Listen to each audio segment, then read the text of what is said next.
Right now, the people of Crimea are voting on whether or not to secede from Ukraine. And as we await the vote, we should keep in mind how hard it has been to get that news out.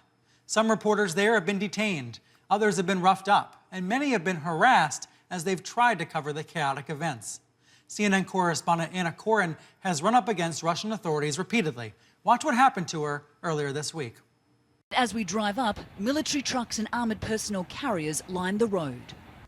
Hello. We ask them what they're doing. No comment, says the Russian soldier. No filming is allowed here.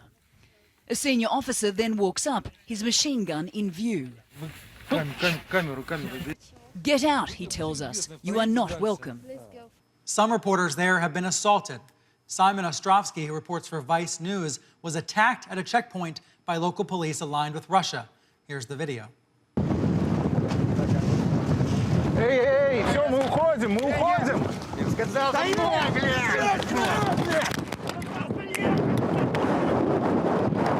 They took us behind the corner, questioned us, went through our pockets, took all our stuff, looked at our passports. I think we were saved by the fact that I'm American and he's British, and they didn't want to create an international incident. The question for us is, how do all of these threats affect the reporters on the ground? Well, joining me now is CNN's Anna Koren, who you saw in the earlier clip. Anna, thank you for joining me. You're very welcome, Brian. You're obviously reporting on the referendum, and as you do it, how do you avoid conflict with these Russian forces, with these militiamen, with these other police officials, some of whom seem to have it out for you? Yeah, it's very hard to avoid them. There is such hostility and animosity towards Western media. When you say that you are from CNN, then you are public enemy number one. They don't want anything to do with Europe or the United States, and obviously that is what CNN represents. We've had clashes with local militia. Certainly they've told us to stop filming. They've threatened to confiscate our cameras. They shoved a machine gun into the lens of my cameraman's camera. You know, this is something that is happening on a regular basis.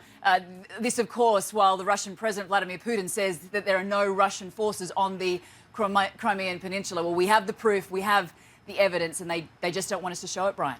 It's a very specific example of journalists doing their jobs, showing the evidence of what is there, even if there are denials from the government.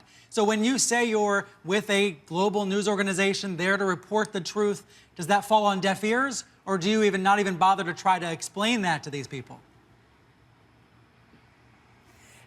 There is really no point. I mean, they ask you, are you pro-Russian? Are you for Putin? And you say that you are here to report on what is going on. They don't want to hear that. They just want to know that you are going to espouse the propaganda that they are trying to get out there.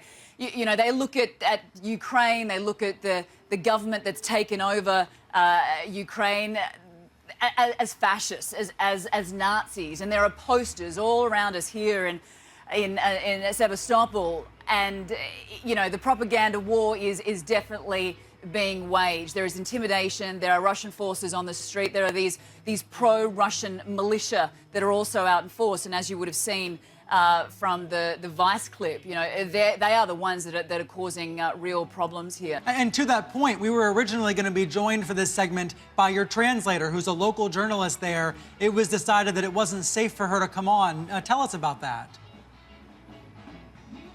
Yeah, absolutely. I mean, we wanted our translator to speak to you, to speak to your audience, and you know, tell you what it's like for her to operate in Crimea, particularly now that Russia is here, that Russia has occupied this peninsula.